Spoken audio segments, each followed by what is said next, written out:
Shalom, perkenalkan nama saya Switli Jorge Flawan.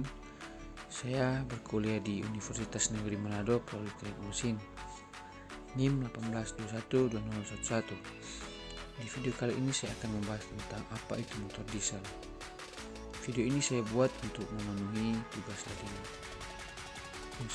Bapak dosen Jamie Charles Kewas STMT mata kuliah motor bakar. Apa sih mesin diesel itu? Mesin diesel adalah motor bakar dengan proses pembakaran yang terjadi di dalam mesin itu sendiri, atau bahasa Inggrisnya internal combustion engine.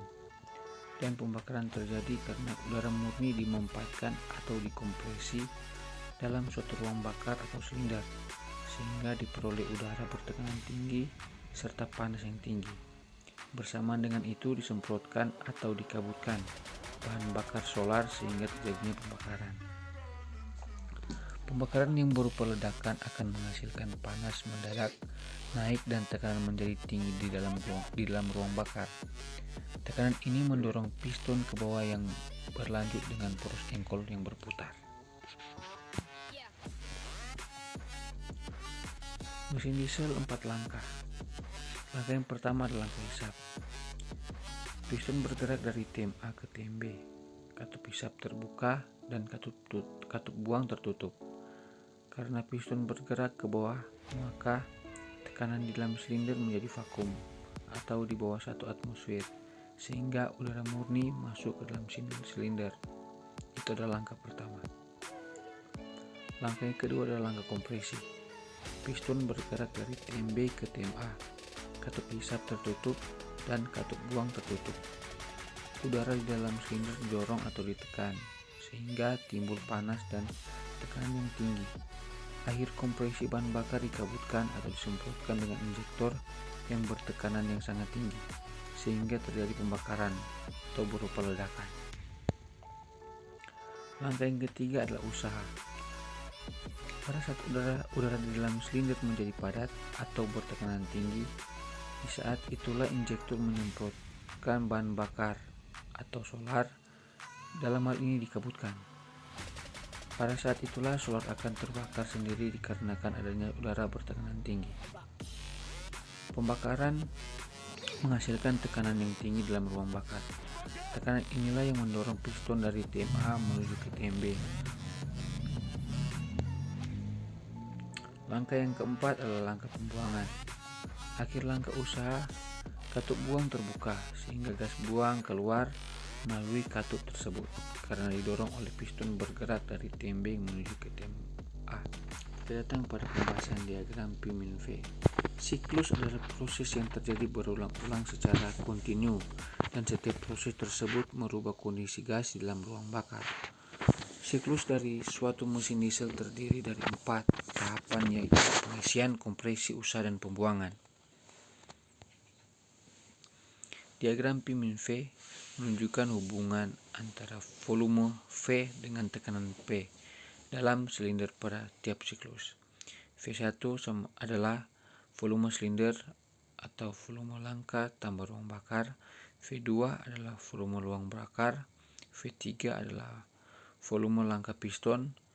PA tekanan udara luar. I adalah proses pengisian udara sewaktu langkah hisap. K proses kompresi diperlihatkan tekanan kompresi maksimum 35 bar, dilanjutkan dengan pembakaran sampai 75 bar. Q1 artinya terjadi penambahan energi yang cukup besar sewaktu terjadi pembakaran pada akhir langkah kompresi dan awal langkah usaha. U adalah garis yang memperlihatkan proses usaha. B ke arah kiri adalah proses pembuangan gas asap. Q2 adalah daya yang dihasilkan. Bisa dilihat di gambar sebelah kanan. Kita datang pada proses pembakaran.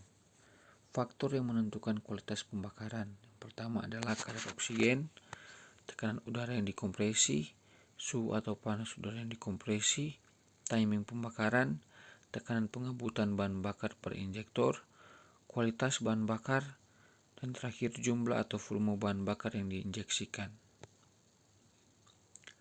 Hasil dari pembakaran mesin diesel ditentukan oleh bahan bakar, oksigen, dan kompresi yang tinggi. Namun suatu hal yang tidak kalah pentingnya adalah saat yang tepat menyemprotkan bahan bakar tadi. Ini yang kita sebut dengan saat penyemprotan atau injection timing. Bila saat penyemprotan tak tepat, maka tidak mungkin kita mendapatkan daya optimal. Sebaliknya, apabila saat penyemprotan disetel tepat, berarti mesin diesel tersebut akan mencapai daya yang optimal. Tercapai efisiensi bahan bakar di atas 50%. Kapan sebaiknya menyemprotkan bahan bakar itu dilakukan dengan tepat? Mesin diesel mempunyai beberapa tipe dan kapasitas sesuai dengan desain pabrik pembuat. Jadi, mengenai penyemprotan bahan bakar itu diatur sesuai dengan derajat poros engkol atau kerek as. Penyemprotan bahan bakar dapat dilakukan pada saat tekan kompresi, katup masuk dan katup buang pada posisi tertutup, ruang bakar mencapai temperatur nyala, volume dalam silinder menurun, tekanan dan temperatur udara naik. Pada akhir langkah kompresi pada mesin diesel, tekanan udara di dalam silinder mencapai kurang lebih 30 bar dan temperatur mencapai kurang lebih 550 derajat Celcius. Selama langkah kompresi, piston bertugas menahan udara di dalam silinder atau ruang bakar, dan pada roda gila dapat terlihat beberapa derajat poros engkol terbaca, misalnya 220 sebelum mencapai titik mati atas atau TMA. Untuk mesin diesel, pompa injeksi bahan bakar akan bekerja menekan bahan bakar ke dalam silinder dan terus akan mencapai kenaikan temperatur titik nyala. Bisa dilihat pada gambar sebelah kanan, perubahan tekanan ditunjukkan pada garis, ordinat, dan waktu ditunjukkan sebagai aksisnya. Gambar sebelah kanan ini menunjukkan perubahan tekanan selama 1800, yaitu dari 900 sebelum TMA sampai 90 derajat sesudah TMA.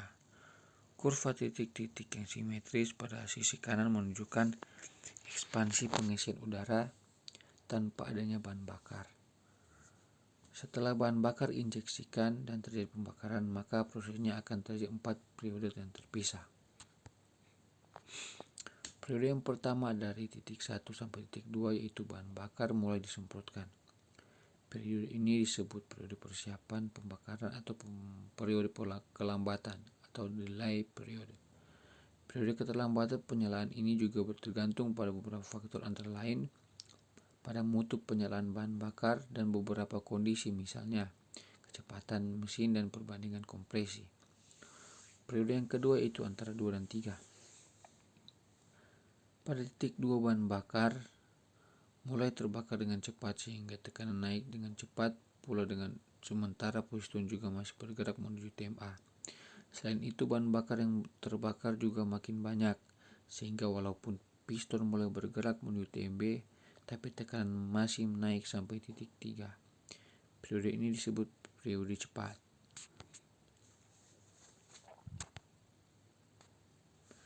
Periode yang ketiga adalah di mana periode pembakaran terkendali, yaitu antara 3 dan 4. Pada periode ini meskipun bahan bakar lebih cepat terbakar, namun jumlah bahan bakar sudah tidak banyak lagi dan proses pembakaran langsung pada volume ruang bakar yang bertambah besar. Periode yang terakhir yaitu adalah periode yang keempat, yaitu periode di mana pembakaran masih berlangsung karena adanya sisa bahan bakar yang belum terbakar dari periode sebelumnya, walaupun sudah tidak ada pemasukan bahan bakar.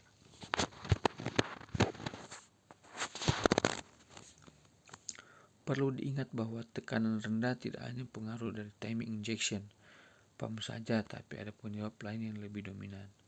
Agar dapat dicapai hasil daya optimal, suatu mesin diesel yang terdiri dari beberapa silinder diperlukan kinerja optimal setiap silindernya.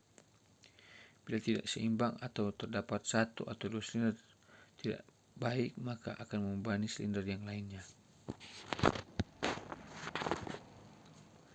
Ketentuan-ketentuan yang perlu diperhatikan bahwa pertama, pada diagram ini dianggap tidak ada kerugian aliran udara pada waktu langkah pengisian maupun langkah buang.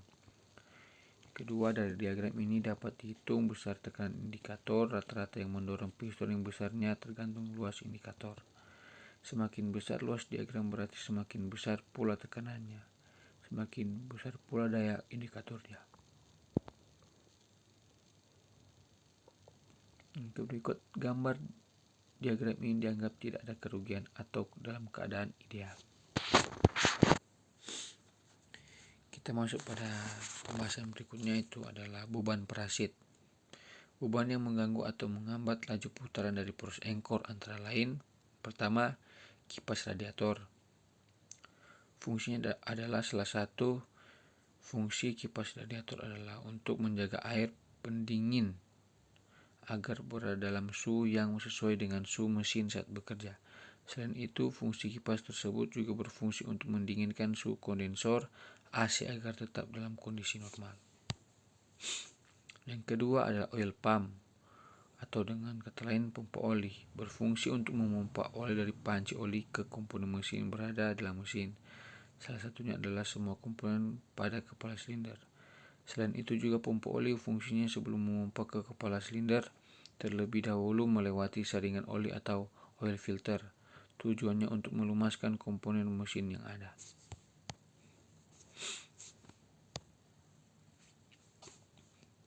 Yang ketiga adalah pompa air atau water pump.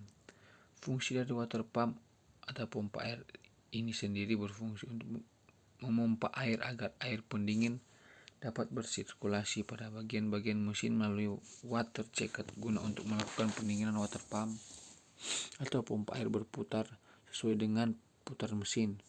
Pompa air ini terletak atau tersambung dengan fuli di belakang kipas pendingin, dan fuli ini terhubung dengan V-belt. Oleh sebab itu, putaran dari pompa air sebanding dengan putaran mesin.